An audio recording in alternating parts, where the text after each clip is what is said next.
Halo semuanya, perkenalkan nama saya Jody Tanwianto dari kelompok 3 dengan NPM 2431101 serta dengan anggota kelompok saya yaitu Maisin dengan NPM 2431078, Jessica Nim 2431062, Kalun Sabrina Mekwita dengan NPM 2431080, Iren Claudia dengan NPM 2431126, Gina Rodo Esther Limbom dengan NPM 2431164, Ani dengan NPM 2431105, Winnie Jovita dengan NPM 2431058, Gilang Giovanni dengan NPM 2431015, dan Surya Rizky Dana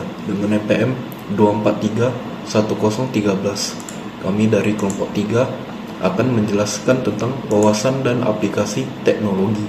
Baik, saya akan menjelaskan advantage of artificial intelligence atau AI. Yang pertama yaitu data pembelajaran yang personal dan AI interactive preparation. Yaitu ChatGPT memiliki kemampuan untuk memberikan pembelajaran yang disesuaikan dengan kebutuhan individu. Contohnya, seperti mahasiswa memiliki kesulitan saat teori komunikasi, maka ChatGPT bisa menjelaskan dengan lebih sederhana. Yang kedua yaitu efisiensi dan aksesibilitas tinggi. Salah satu kelebihan utama AI bisa diakses dimanapun selama ada internet. Dan keuntungan mahasiswa mengerjakan tugas atau berdiskusi dengan ChatGPT tengah malam tanpa menghubungi dosen atau teman. Kelebihan dari AI yaitu pertama mendukung tugas akademik. AI dapat membantu menyusun artikel ilmiah, menganalisis data, menyusun paragraf, melakukan parafrase, hingga memberikan saran dalam penulisan karya ilmiah seperti skripsi dan esai. Saat mengerjakan skripsi, mahasiswa bisa menggunakan ChatGPT untuk meminta saran penyusunan abstrak. Yang kedua, yaitu membantu proses kreatif dan ide konten.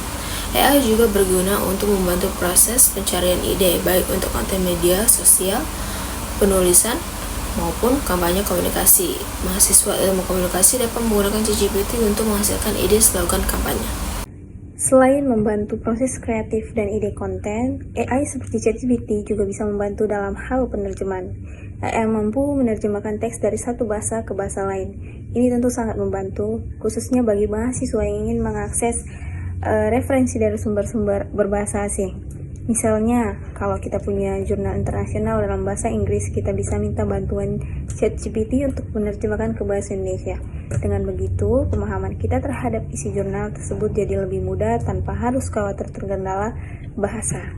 Tantangan atau challenge dari AI yang pertama adanya resiko informasi yang salah atau tidak akurat, di mana AI seperti ChatGPT kadang memberikan jawaban yang meyakinkan secara bahasa, tetapi isinya tidak berdasarkan sumber terpercaya atau bahkan salah secara fakta.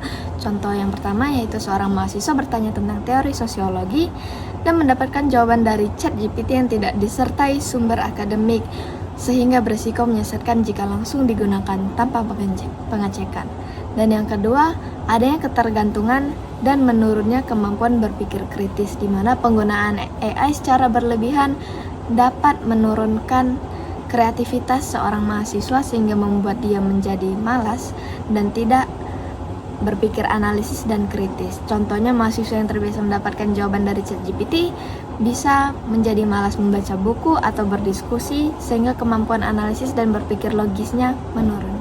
Yaitu kurangnya interaksi sosial. Interaksi dengan AI memang praktis, tetapi bisa mengurangi interaksi nyata antar manusia seperti diskusi kelompok, konsultasi dengan dosen, atau kerjasama dalam tim. Dan yang keempat, ada masalah etika dan integritas akademik.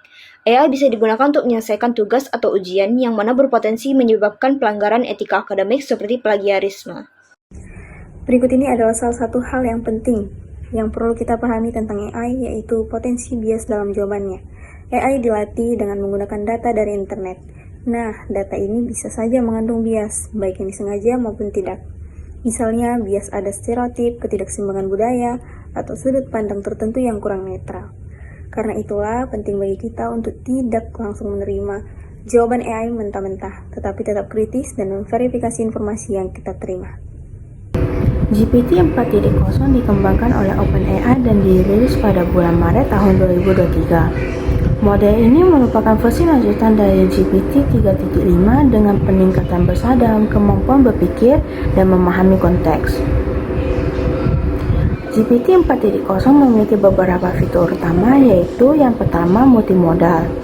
Artinya bisa memproses teks dan gambar sekaligus. Yang kedua, memori lebih besar sehingga bisa memahami konteks yang lebih panjang. Yang ketiga, akurasi tinggi terutama dalam menjawab pertanyaan yang kompleks. Yang terakhir, tersedia di berbagai platform seperti ChatGPT+, Bing, dan Copilot di Microsoft Word dan Excel. Berikut merupakan kelebihan GPT 4.0. Yang pertama, GPT 4 sangat baik dalam berpikir logis dan menyelesaikan tugas kompleks. Yang kedua, model ini unggul dalam ujian standar internasional. Dan yang terakhir, bisa menghasilkan berbagai bentuk teks seperti artikel, esai, ringkasan, dan program komputer. Berikut terdapat contoh penggunaan, yaitu seorang mahasiswa bisa menggunakan GPT-4 untuk membantu membuat tinjauan pustaka, menjelaskan teori akademik, dan menganalisis data skripsi. Saya akan menjelaskan tentang LLAMA, yaitu adalah Large Language Model and Meta AI, yang dikembangkan oleh Meta AI dan dirilis akhir tahun 2025. Fitur utama yang terdapat adalah yang pertama open source, itu terbuka, yang kedua lebih ringan dan cepat, yang ketiga itu multibahasa. Kelebihan yang terdapat pada LLAMA itu yaitu mudah dikustomisasi. Pengembangan dapat melatih ulang LLAMA untuk tujuan khusus seperti chatbot medis atau pendidikan. Yang kedua, efisiensi tinggi, ideal untuk implementasi cepat dan hemat sumber daya. Yang ketiga, cocok untuk penelitian, banyak yang digunakan di universitas dan perusahaan teknologi kecil.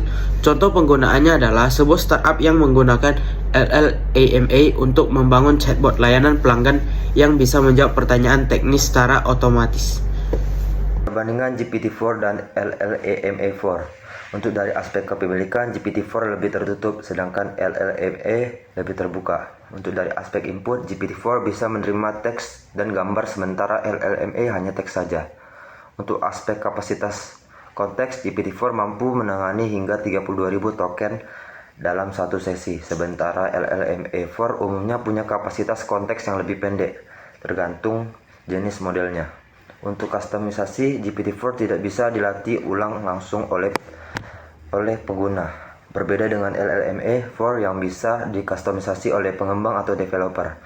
Untuk akses, GPT-4 hanya bisa diakses melalui platform berbayar seperti ChatGPT Plus atau layanan Microsoft. Sementara LLAMA-4 bisa diakses secara gratis atau terbuka, khususnya untuk developer.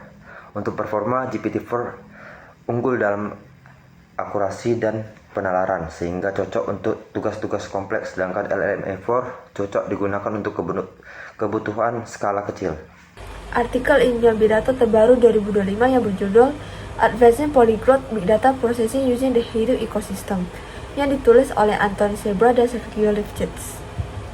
Salah satu tren utama saat ini ialah semakin kuatnya integrasi antara Big Data dan kecerdasan buatan AI, di mana teknologi ini tidak hanya mempermudah atau mempercepat analisis, namun juga mengautomatis proses pembersihan data, prediksi, serta analisis melalui bahasa lain atau NLP. Hal ini menjadikan data lebih mudah diakses, bahkan oleh non-teknis, melalui self-service analytics. Selain itu, pemrosesan data secara real-time dan di sisi edge semakin menjadi standar. Hal ini sangat penting untuk aplikasi seperti kesehatan, manufaktur, serta transportasi pintar yang membutuhkan respon yang lebih cepat serta latensi yang lebih rendah. Di sisi keamanan dan privasi, organisasi semakin mengadopsi teknologi seperti federated learning, encryption homomorphic, serta penggunaan data sintetis untuk menjaga kerahasiaan data sambil tetap melatih model AI yang efektif. Nah, regulasi seperti GDPR atau RUU AI Eropa juga mendorong adopsi sistem data, kelola data otomatis. Tren lainnya adalah berkembangnya layanan data as a service atau DAS untuk penyimpanan data melalui platform cloud yang memungkinkan organisasi membeli, menjual, atau berbagi data. secara efisien. Nah, hal ini juga membuka model bisnis baru untuk berbasis data. Tak kalah penting juga perusahaan kini mulai memanfaatkan data-data yang selama ini tidak terpakai dengan bantuan AI untuk menemukan wawasan tersembunyi. Perkembangan komputasi kuantum juga akan mulai menunjukkan potensi dalam mempercepatkan proses analisa data yang kompleks meskipun masih dalam tahap awal. Sekian, nama saya Jody Tamianto dari kelompok 3 akan mengucapkan terima kasih.